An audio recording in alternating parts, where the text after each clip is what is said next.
Hello there.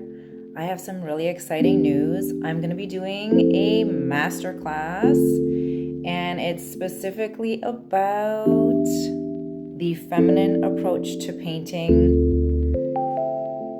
drawing, creating, however, you express yourself.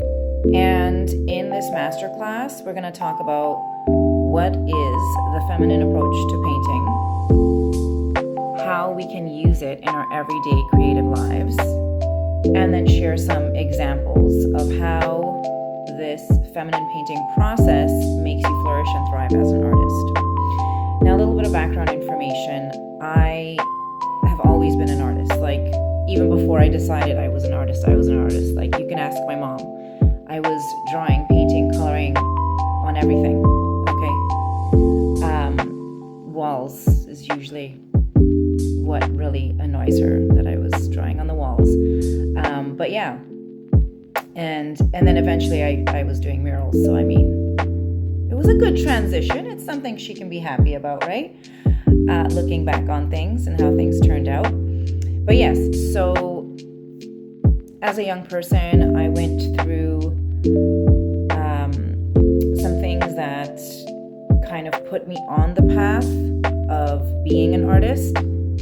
I always loved it, but I really dove deep and hard into being an artist after we changed schools, moved cities, and I was kind of in this place where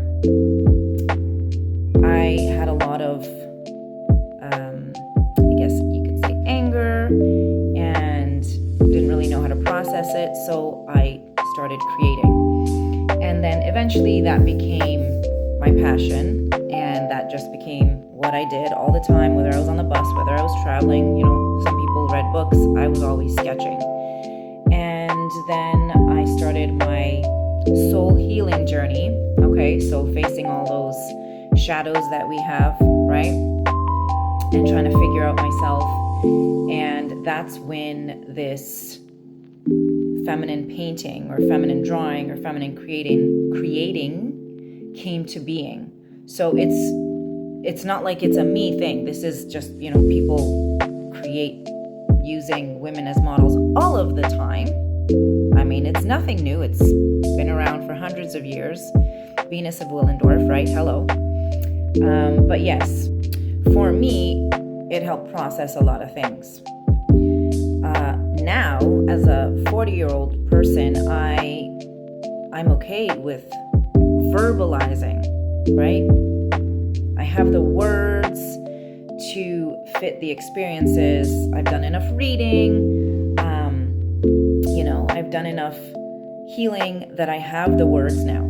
But you don't always have the words. And that's why this feminine approach to painting served me so well, because I couldn't face things on a verbal level. So that's how I started. I started by creating more feminine art. Okay, so it was the female body.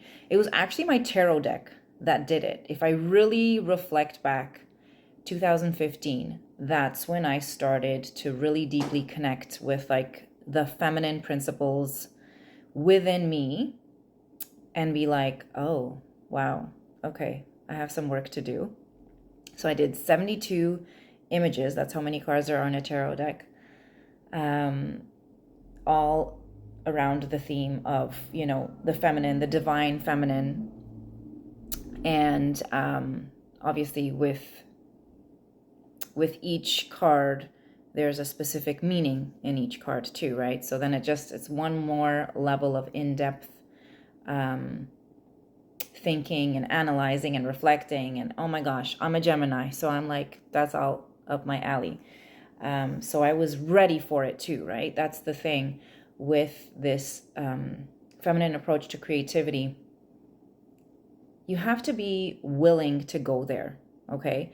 A lot of the times we, as women, are, we see our feminine aspects as a weakness, okay?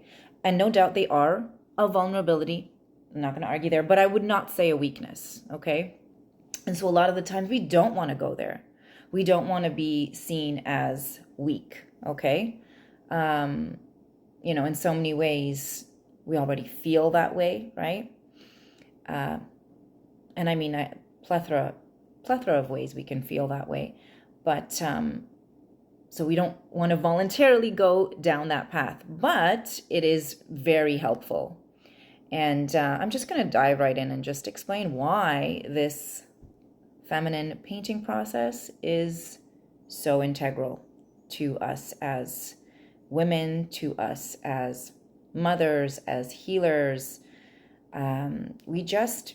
We have a gift, okay? We have a gift. And if we can share that gift, not just with ourselves, but with everyone, right?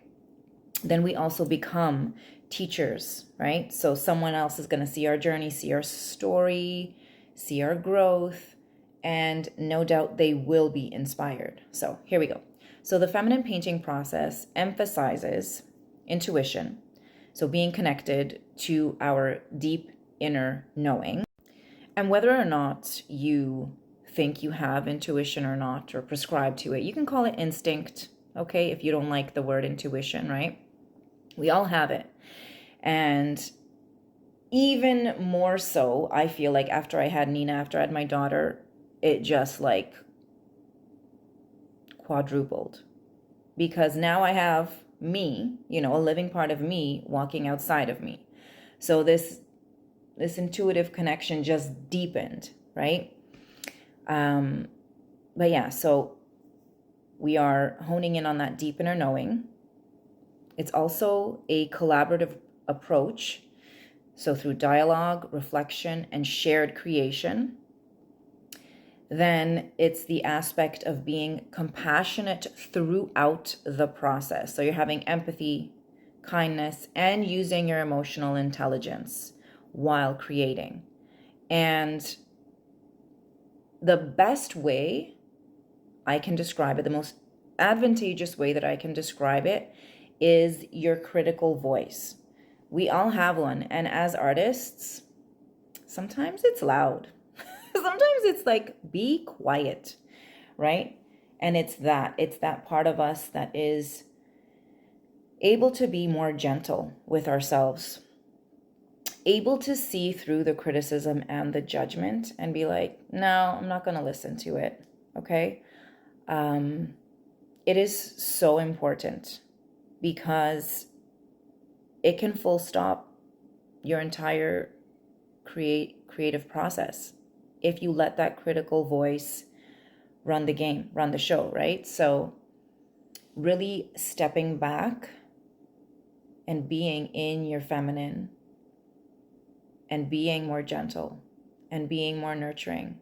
I kind of think of the Empress card in tarot. It's a very mother figure. It's a very caring figure. Even if you're not a mother, you can still have these qualities within you, okay? It's a very beautiful archetype. So I had to stop the video because I thought I did a little tarot reading for myself last week, and I used the Serpent Fire Tarot. So gorgeous. It's like very collage based, digital, just wonderful. And I pulled the Empress card. And so I'm just going to read. So the Fertile Goddess, keys, Eternal Mother, Divine Feminine, Fertility, and Wisdom. So bursting with feminine power and grace, the Empress takes nothing and needs nothing but the bounty within her spiritual wealth. She is the archetypal mother, possessing maternal wisdom and the desire for the well-being of all. This is what I mean. Even if you're not a mom, it's all good. You have this innate wisdom inside of you, right? Her fertility extends beyond the ability to produce life, and her very soul is fertile, whole, and calming to all who encounter her. So beautiful. Thus, her healing powers are deep. Invoke her energy and call it into yourself. Just pure bliss that we hold this innate wisdom inside of us.